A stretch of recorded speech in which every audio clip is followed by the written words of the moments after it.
So let's review. Number one, existing in an extreme is the source of all suffering. How do we know that we're existing in an extreme? Because of how it's making us feel, how it's affecting our quality of the moment, how it's affecting our body, how is it affecting our mind, how is it affecting our emotions?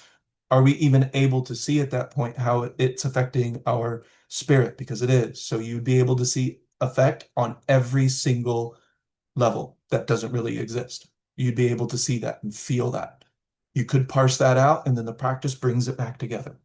So we know what is going on, we know how to recognize it, and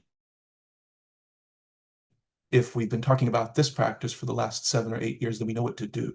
We know that the redirection technique, we know how to talk to ourselves in such a way that brings us back to the four directions. And then if you have the warrior principles, it's the best way to check yourself. Am I making myself too available? Am I not making myself in the same process available to spirit? Because those are both violations of warrior principles. Am I going into it, as Donna was saying, with the mood of a warrior? The mood of a warrior is, in Don Juan's words, controlled abandon. They seem like opposites, but it's, I have decided to do this. I have decided to go to this extreme. And I'm just going to do it. I'm not going to analyze it. I know that if I exist there, it's going to get messy, but the mood of the warrior, you assume full responsibility for your actions and then you just do. Of course, this practice is how we actually express that rather than just talk about it and just, I understand. I get it. So the way that I've been working with this is I have been blessed, and that's the weird word to use. Let me retract blessed. Edit. I have been very fortunate to discover that there is a categorization that precedes me that works really well for exactly what we're talking about. So within the 5 phases, there is an attribute for the physical body, for the emotional state, for the spiritual state, well, mind, body, spirit. Yeah, yeah. And the way that this has been organized is just you look at it at a certain point and you're like, okay, yeah, I know that this isn't like the truth, but dang, this is handy. Like this is actually turns out to be really useful. It makes me think that people have been refining this for thousands of years. Hmm. So I've been using it myself because I have had some very serious wood disharmony, the wood phase. And it's like, okay, what the fuck is that? I don't even know what the wood phase is. I was irritable. I was very angry. Like, not very angry, but for an earnest, I was short, sharp, irritated really quickly. Would you say that's an emotional state? You just have to understand the organization. It's just an organization. That's it. And it's just memorizing at that point, not understanding. There's nothing to understand. I understand, but it Yeah. doesn't click. I have Well, something with because you my haven't brain. memorized it. Doesn't click. The fire and how it wood, fire, metal, and Doesn't it matter. just doesn't. You're trying to understand it rather than just use it. Like all you have to do is memorize. All I'm doing is memorizing I it. do use it. I just don't use those terms, and so they don't fall into the They don't have category. to. Let me give you my example, and then you can make up your own categorizations. That's cool, as long as it works for you. But the reason this works for me is because it puts things in a group. And it's like that group is fine. Okay, I get that group. We don't have to call it wood. We could call it, Woody Woodpecker. Doesn't matter. So whenever I'm feeling these things in my mind, in my body, in my energy body, if I'm capable, I put that in the Woody Woodpecker category because they're all very consistent with one another. And they tend and you can see them happening at the same time. So when I was very irritable, have you ever seen somebody who's angry? What color are they? Red. When you touch their skin, they're really, really angry. Their face, their cheeks, what are they? Hot. Like these are human consistencies that we've just noticed for thousands and thousands of years. And we're like, I can't help but notice that when I get angry, I get hot. When I get angry and hot, I have absolutely no attention on quality. Absolutely zip zero. The more ethereal, the more rarefied aspects of the moment when I'm angry are gone. They cease to exist in my experience. So because that part is suffering. So I can't ignore that, oh, the spirit is suffering. It's scattering. It's moving in all kinds of wicked, wild directions, and it doesn't make sense. It's very erratic. Oh, and I got this pain in my side. That's really weird. Oh, and sometimes I can feel my heart beating. That's awfully strange. And then when I eat, I feel like, things want to come back up and I feel heat and my palms get sweaty really easy. And it's like for thousands of years, we've been able to notice that these things tend to happen together, that these things tend to happen all at the same time. So like we don't have to call it the water element. We could call it, the Chicago Bears. It makes absolutely no difference what we call it. So now I'm going to look at the Chicago Bears. When I get scared, I might pee my pants, right? That's associated to my bladder. And if that continues, then, I could start to have problems with my kidneys. And then also there's this whole thing about fear. And well, when I'm afraid, I don't feel confident. I don't feel personal power.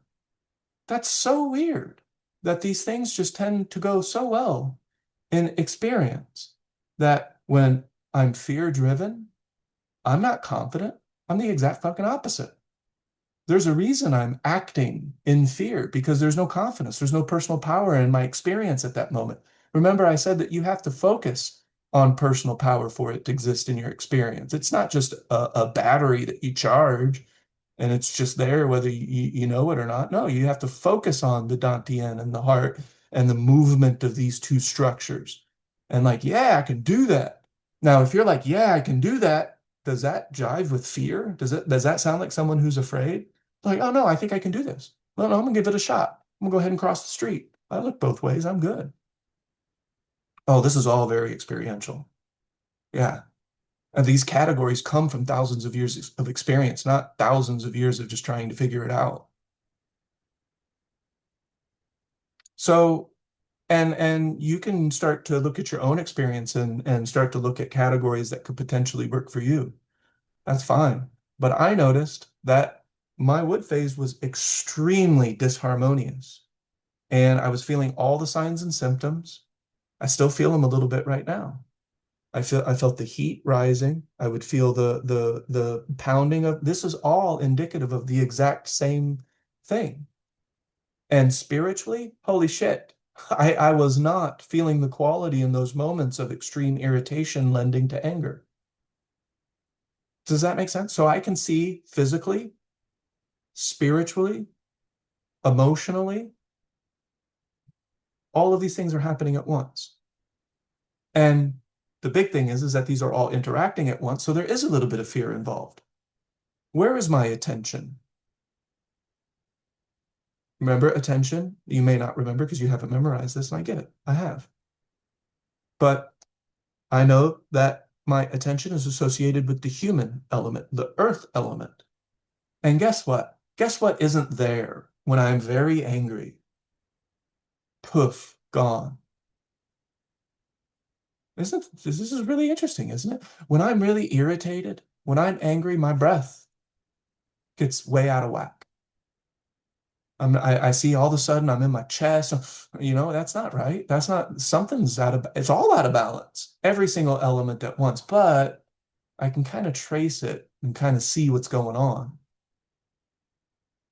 So one of the erroneous things is to say, okay, I feel that my body is out of balance. So I will do things to put my body back in balance. I'll do a cleanse. Okay, that could be a part of it. But if that's it, if that's all you're doing, it's incomplete. You're neglecting the other aspects of the human being because you're not feeling it as one. It's the mind is still parsing it out. And parsing it out is okay until you exist in parsing it out. If you exist in parsing it out, your entire life will end up suffering. One expression of suffering after another. So I combine the warrior's principles with these five phases because it just works really well. I can see when I'm not feeling a lot of joy, but I'm not going to try to just, counter that with the opposite, right? So I'm feeling down. I'm not just going to try to counter that with joy.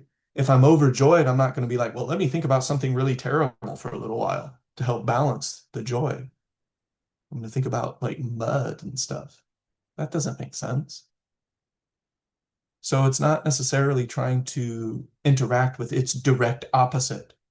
It's, well, no, wait a second. What can I do for my body, my emotional state, and my spiritual state all at the same time? Well, the four directions of attention. And I do it in a very specific way. When I was feeling that wood stuff going on, I would do it in a specific way to wood. I would start to think about it in a certain way. The wood element is responsible for the smoothness of things, right? It's responsible for what they call the free coursing and the free flowing. And so you could look at that as chi is always moving, right? That's the movement of chi and the movement of spirit. Well, that seems to have more to do with a different thing. But how it moves has a lot to do with that wood element. The actual movement of it has to do with the metal element and the lungs. In the physical body, the lungs is what's moving things around in the body in terms of chi. And it's involved with blood in Chinese medicine and in biomedicine, right? The heart sends blood to the lungs, and then it goes back to the heart, and then it goes to the rest of the body. So there's a constant interaction between these organs at all times. So when I was feeling this way for the last few days, I didn't clean my clinic space, and I got an email, and that irritated me. I've been starting my days with bullshit. I'll turn on the internet and it's like, well, holy shit.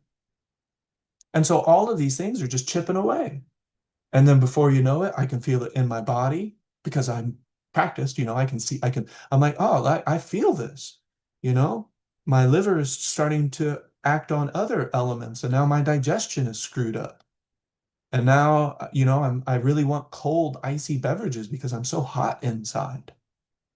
And now I'm alternating back and forth. Like, what the hell's going on now? Like, sometimes I feel chills and sometimes I feel hot. And you say the wrong thing, and I'm gonna snap at you.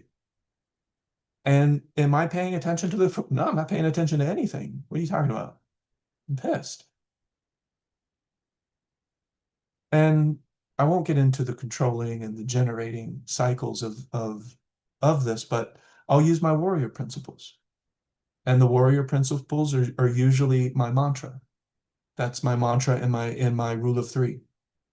So oftentimes I will say my warrior principles to help remind me of what I need to be doing right now in relations to my four directions. And then to be super specific so I can address mind, body, spirit, emotions all at the same time, I focus on a particular element that I think is most in pathology. And I say most because if we're out of balance and we're feeling it, like Ida, when we were talking about how we're feeling, like you're noticing it earlier, but back in the day, like with TikTok, it probably took you longer to notice it, and you were even more out of balance at that point. And that's the evolution of species, is to notice it sooner and sooner and sooner and course correct. However you course correct. I'm using Don Juan and the five phases because I can remember it. I can go back to it, and it's been super reliable for me. So in the five phases, metal controls wood. Doesn't matter. It's just a thing that they're doing. And but I can remember that when I start to get irritated, breathe. The metal element is associated with the lungs and breath. Take your lungs back. How did I do that? I did that with the earth element and my attention. So I'm not just trying to counter the opposite.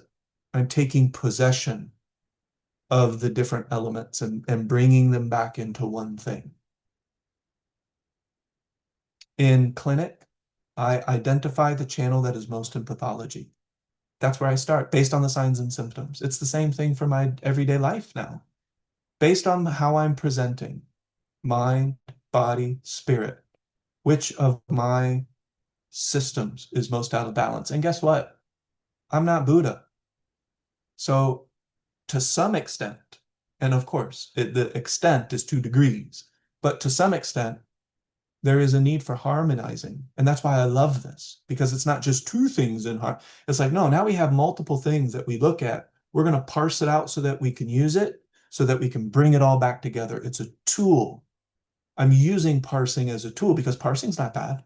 It's not good or bad.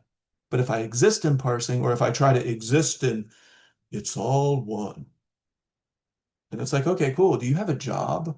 Like, are you making money? Like, what are you doing for a living? Oh, like you have 150,000 followers because people love to hear you say everything is one. We're all just sharing the same experience. The universe is expressing it. And it's like, okay, this is all great. But what do I do? Like, how do I do anything with any of that? You know how some people say, I hate chit chat, I hate small talk because I want to talk about the deep stuff.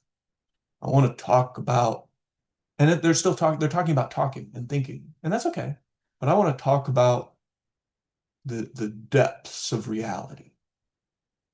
But it's interesting because the more that you actually do a practice, the more that you actually experience these things, the less you really want to just chit chat about them all the time. I actually don't mind hearing about the weather because when someone is talking to me, they have a shine in their eyes. It's what they want to talk about. You feel good talking about the weather and I can be a part of that? Fine. That's a Don Juan principle. I don't need a ton of self-importance. Why can't I just be with this person in this moment and say, you know what? It is nice outside. I really appreciate that. Small talk, if I can find appreciation in small talk, then all talk I can find appreciation in. Now, too much small talk, and we're probably never going to have a meaningful conversation. Too much meaningful conversation, and you get a little too serious. It's like, lighten up, buddy. And it all just comes down to the same thing. Existing in extremes eventually will lead to some sort of suffering. None of it is necessarily good or bad. The difference between poison and medicine in most cases is dosage.